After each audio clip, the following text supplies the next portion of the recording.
so inspired. Life, what am I supposed to do with my life right now? That's not the person that I am. That's not the person I ever want to be. Like a part of my identity. Welcome back to, I'm gonna cringe so hard when I say this, but welcome back to my YouTube channel. It's been about 2.5 months since I posted my last video, but I'm back, and it took so long because I was moving back to one of my favorite cities in the entire world, Boston, and there's coffee stains there.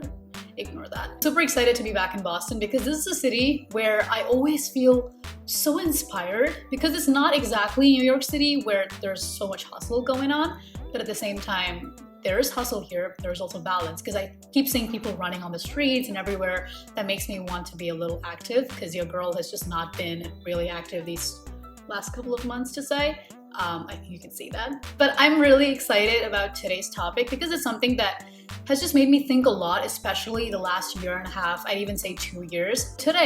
So in this video, I'm going to talk about why I love doing so many different things. And it's a question that some people have asked me, and I just want to answer. Not just answer that, I've kind of been exploring that thought myself. So we'll start by talking about what I've learned from this experience of starting so many things and why I actually love doing them. And then I will jump into what I'm focusing on right now, and also for the next 3 to 4 months. By the way, I am in Boston job hunting. So if you know someone that needs a marketer, you know where to find me. Find me on LinkedIn. If you're not following me on LinkedIn, you should definitely do that. And let's jump into the video. And let's start off with why I love doing so many different things. So far, I've started the Marketing Women podcast, the Pivot to Balance podcast, my newsletter, Elevator Gazette. I started TikTok. I started talking about AI there. I have my Elevator Gazette is a twice weekly newsletter, so I have to do that every week twice. I also have this YouTube channel. I think I'm missing on a lot of different things. I'm also on LinkedIn, both the Marketing Women podcast page. I'm also on LinkedIn, my personal one. I'm pretty sure I'm missing on a lot of different other things too, but I'm doing a lot at the moment. I'm also job hunting, so that's a full-time job in itself. Off late, I've been talking a lot about how being a generalist kind of person, someone that can do multiple different things, is going to help you out in this economy more than being a specialist. I think a lot of people are talking about this at the moment, but how many of us are actually applying it? The reason that I love doing that is because it gives me a sense of security in a way that if something changes today, I know I can handle it. I know that I'm that person that can easily adapt, move on, be quick about it, and not have to worry about, oh, this is the one thing that I knew my entire life. What am I supposed to do with my life right now? That's not the person that I am. That's not the person I ever want to be. So 4 different things I've learned from starting something constantly new. The first one is creativity. The amount of connections that I've made from one project to another, which has immensely enhanced my creativity, I don't even know how to put it into words. For example, when I started the Marketing Women podcast, my focus was very different. My approach was very different. The way I looked at production was very different.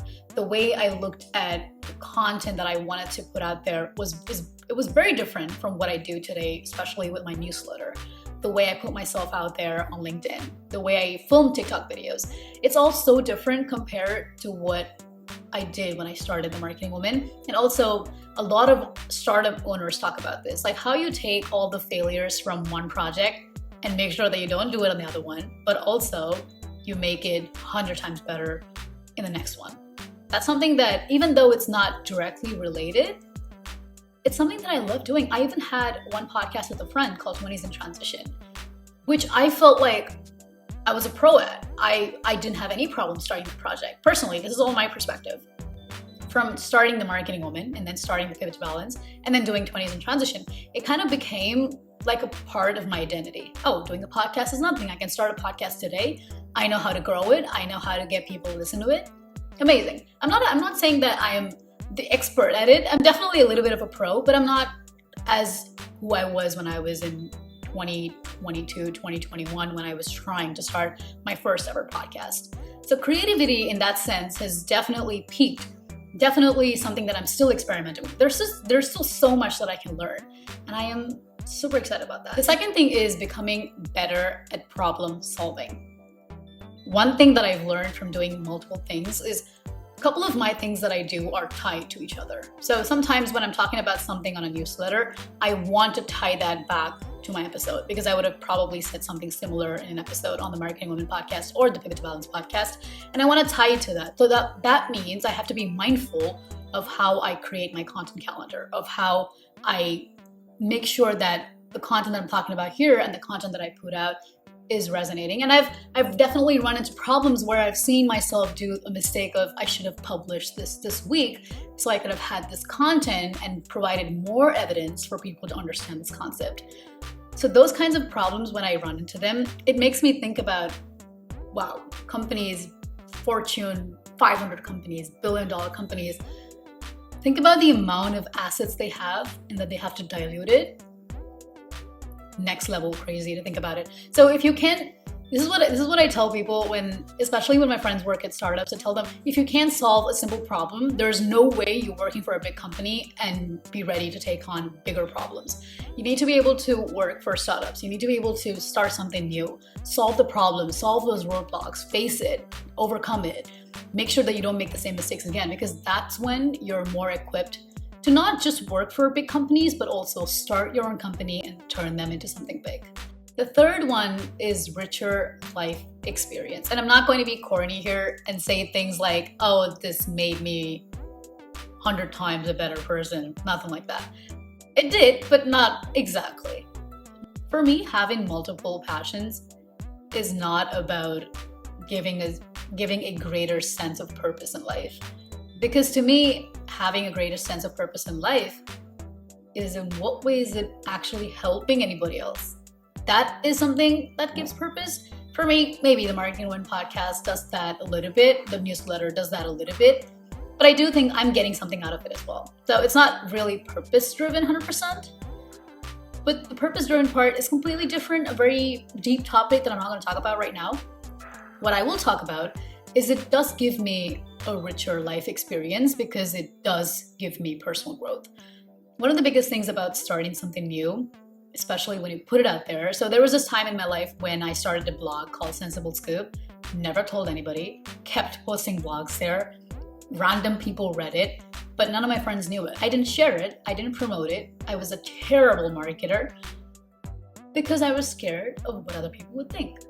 But when I start other things now, I'm the first person to talk about it. Do people respond? Yeah, they do. Sometimes they don't, and that's okay. Because that gives me a sort of sense of I'm evolving. I'm learning something new. I'm learning something new about myself. How do I handle rejections? Because when people don't pay attention to the things you're doing, it kind of feels like rejection. It kind of feels like, wow, nobody really cares about what I'm doing. So for me, when I go through moments like that, it helps me understand this is not even something big. There are so many bigger things in life that I have to do. How am I going to manage that if I cannot take this little rejection, which is not even a rejection because that person who decided not to listen to my podcast doesn't even know me, or they're not even giving it a second thought of, oh, it's Anusha, so I'm not going to listen to her podcast. They just don't want to listen to the podcast, and that's totally fine. But then when you are the only person doing it, when you're the only founder technically, it definitely takes a toll on you. It definitely makes you feel like they're rejecting you, but no, they just don't want to listen to your podcast, or they just don't want to listen to your audio newsletter or whatever. The fourth one is the freedom to pivot.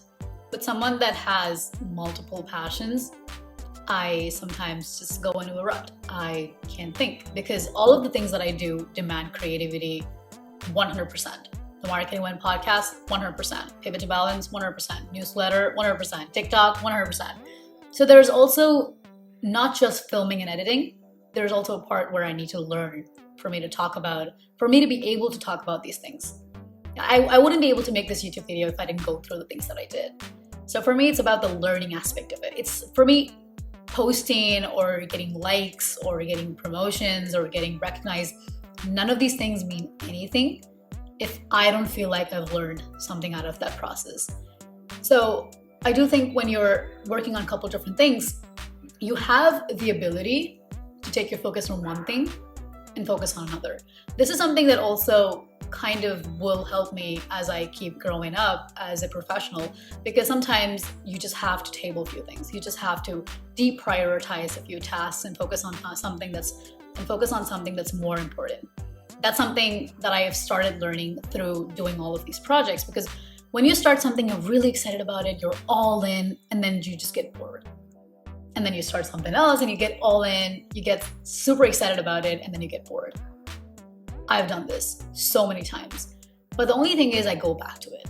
A lot of people, when they do start something new, when they're super excited, they start it and they hit this wall and they don't know how to pivot from there. They start something new, go with it, do the same thing again. I think that's totally fine. But the one thing that we can do is go back to that project and restart it. Totally fine. One of the biggest things for me is I'm not a big creator or anything like that.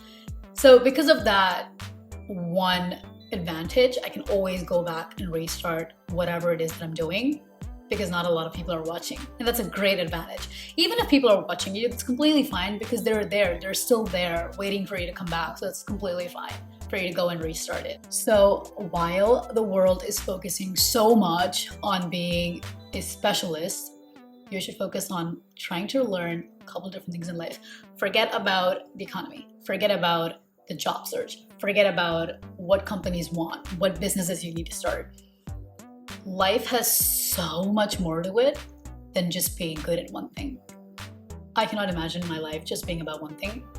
My life has to be about a couple different things. That's why universe or God or whatever it is you want to call it has given you so many different things in life to focus on: friendships, relationships, health, spirituality, religion, nature, traveling, work, conflicts, feedback, problems, solutions. So many different things, because it gets boring if your life is just about one thing. Why would you ever want to do that? So I hope this helped you a little bit. If you're someone that's trying to I have so many interests, I don't know what to do with my life. That's okay.